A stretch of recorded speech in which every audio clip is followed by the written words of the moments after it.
खुद अखिलेश यादव भी हमारे साथ मरकटवाड़ी में आएंगे।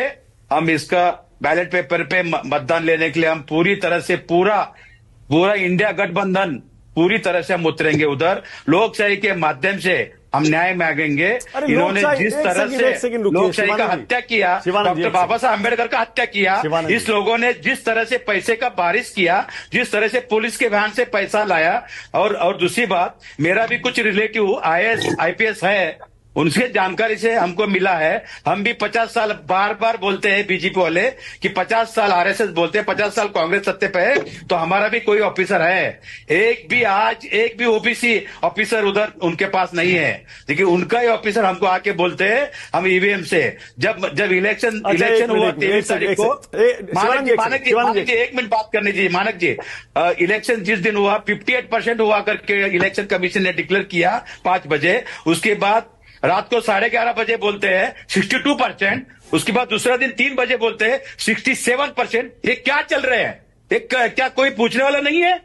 किस तरह से इन लोगों ने 8-9% बढ़ा के जिस पद्धति ने महाविकास आघाड़ी का हत्या किया है इस देश में, गरीब, दलित, मुस्लिम, फार्मर, इनका हत्या हुआ है। लोकशाही के माध्यम से हम न्याय मांगेंगे, हम छोड़ेंगे नहीं। अच्छा, ये सरकार कैसा चलता है सुनिए शिवानंद जी, देखेंगे। मानक जी, शिवानंद जी, इसका मतलब आपके विधायक शपथ नहीं लेंगे महाराष्ट्र में? नहीं लेंगे। हम ईवीएम के अगेंस्ट में, ईवीएम के अगेंस्ट में हम फाइट करेंगे। ईवीएम का शपथ कब तक नहीं लेंगे? नहीं, जब तक ईवीएम का हम न्याय जिम्मेदारी से आके बोलना मार्केटवाड़ी में मतदान लीजिए, न्याय पते लोकशाही के माध्यम से हम जाएंगे। मार्केटवाड़ी में आपकी डिमांड क्या है? क्या दोबारा मतदान की ईवीएम से मांग है या फिर बैलेट पेपर से मांग है? बैलेट पेपर से एक बार होने दो ना, दूध का दूध पानी का पानी होने दो। अगर आप लोग फॉल्ट नहीं है तो लोगों को जन समुदाय पता होने दीजिए।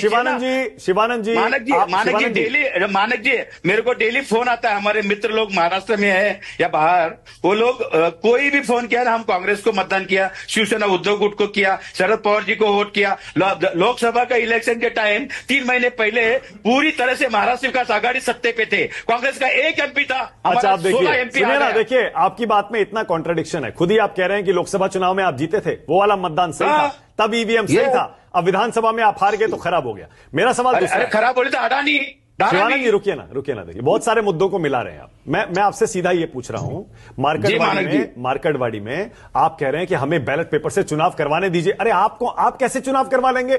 आप संविधान की लाल किताब हाथ में लेकर घूमते हैं, उसमें साफ साफ लिखा है कि चुनाव आयोग चुनाव करवाएगा। कहीं मानक जी, आप थोड़े करवा सकते हैं। मानक जी, हम जाके आदरणीय अभिषेक मनु सिंघवी जी, आदरणीय पवन खेरा जी, हमारे सर नेता और नाना पटोले जी जाके इलेक्शन कमीशन से डिस्कस किया, निर्णय हुआ।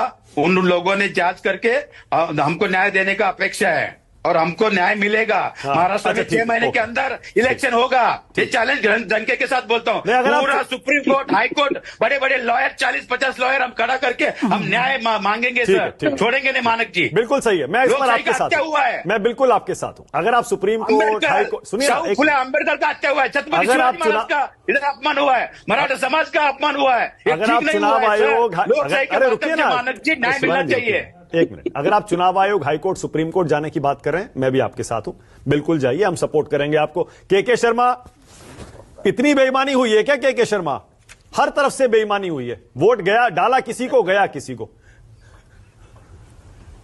मैं इन लोग के विलाप सुन के मुझे हंसी आ रही है मानक जी। और मुझे नहीं पता कि कांग्रेस के जो प्रवक्ता है इनको कुछ नॉलेज है या नहीं है। क्या नहीं किया?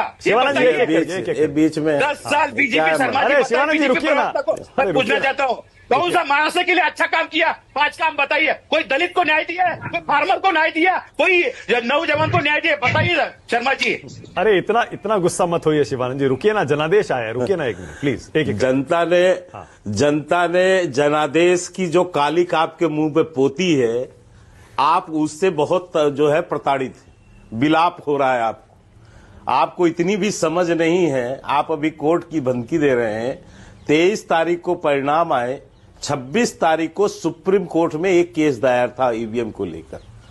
सुप्रीम कोर्ट ने 26 नवंबर को जो निर्णय दिया है, और जो उस समय फटकार लगाई है ये कहते हुए कि जब जीतते हो तब ईवीएम सही है, जब हारते हो तो ईवीएम खराब है। ये अभी 26 नवंबर का शर्मा जी आने के 3 दिन हमारा बोलने का ये है कि बीजेपी प्रवक्ता साहब को बदतमीजी। मानक जी ये क्या डिबेट है? शिवानंद जी क्या डिबेट बोले एक एक करके? आपको सबने सुना, शिवानंद जी सुनना चाहिए। आप ऐसा डिबेट कराते? ठीक है मानक जी, ठीक है। उनको कभी ये पहली बार जिंदगी में डिबेट में आए क्या? हाँ पहली बार आए। आप ही सिखाइए। मैं ये कह रहा हूँ, हाँ चलिए आप सीखना ही पड़ेगा भाई। इनकम टैक्स लेके आप हमको धमका रहे हैं। जनता सिखा रही है आपको। नहीं हाँ जनता सिखा रही है आपको, आप चिंता मत करो। आप मानक जी आप ये मत कराइए। शिवानंद जी रुकिए ना, प्लीज थोड़ा मुद्दे पर आगे चलते हैं, दर्शक भी जानना चाहते हैं मुद्दों पर पार्टियों की राय। हाँ चलिए के शर्मा बोलिए। मानक जी बाकी समय तो आप हम लोग के जो है वोट डाउन कर देते हैं। यहाँ कांग्रेस से स्पेशल आपको वो मिला है क्या? हम लोग की तो आप आवाज बंद कर देते हैं। नहीं बोलिए, जब बुलवा रहे हैं आप। नहीं बोलिए। अब मैं सुनिए, अब मैं पॉइंट टू पॉइंट आता हूँ। पहला तो स्पष्ट कर दूं, मैं इसी विषय पर डिबेट करने वाला हूं ईवीएम पर, लेकिन 2 महत्वपूर्ण बात कही गई है और वो एक प्रोपोगंडा और भ्रम पूरे देश के अंदर आपके चैनल के माध्यम से कह के फैलाने की कोशिश हुई है, इसलिए मैं इसको स्पष्ट कर देता हूं। बार बार मस्जिद की खुदाई की बात हुई है। मैं मानक जी चुनौती देता हूं, अयोध्या को छोड़कर काशी हो, मथुरा हो या भोजशाला हो या संभल हो या और कोई हो, एक जगह मुझे बता दीजिए जहां 1 इंच किसी मस्जिद में खुदाई हुई हो, 1 इंच जमीन भी खोदी गई हो। यही झूठ अखिलेश यादव ने सदन के अंदर बोला, यही झूठ अभी शिवसेना के प्रवक्ता बोल रहे हैं, यही झूठ जो है समाजवादी के प्रवक्ता बोल रहे हैं। ये देश में आग लगाने की कोशिश जो है ये इन लोग के द्वारा होती है, ये झूठ बोल के। और मैं बार बार कह रहा हूं, आप मुझे बताइए कहां पर खुदाई हुई। लेकिन ये झूठ बोल के एक वर्ग विशेष में आग लगाना, जो उसमें कम पढ़े लिखों के अंदर एक भ्रम पैदा करना और देश की जो है सौहार्दता को बिगाड़ना, इसी का इन लोगों ने सुपारी ले रखा है यहां पर। इसलिए एक लाइन मुझे बोलना जरूरी था। अब मैं दूसरी बात पे आता हूं, शपथ का बहिष्कार। शपथ का बहिष्कार करके आपने इस देश के लोकतंत्र का अपमान किया, आपने जनता के जनादेश का अपमान किया है। मानक जी ये शपथ ना मुख्यमंत्री का शपथ है, ना ये शपथ किसी अन्य मंत्री का शपथ है। ये शपथ जो है ये विधायक के शपथ हैं। जिस विधानसभा से आप चुनकर आते हैं, जिस जनता ने आपको वोट देकर विधायक बनाया है, आप उसका अपमान कर रहे हैं। ये आपको शपथ लेना है, ये किसी और को शपथ नहीं लेना है। आप ऐसा शपथ न लेकर आप संविधान का तो अपमान कर ही रहे हैं।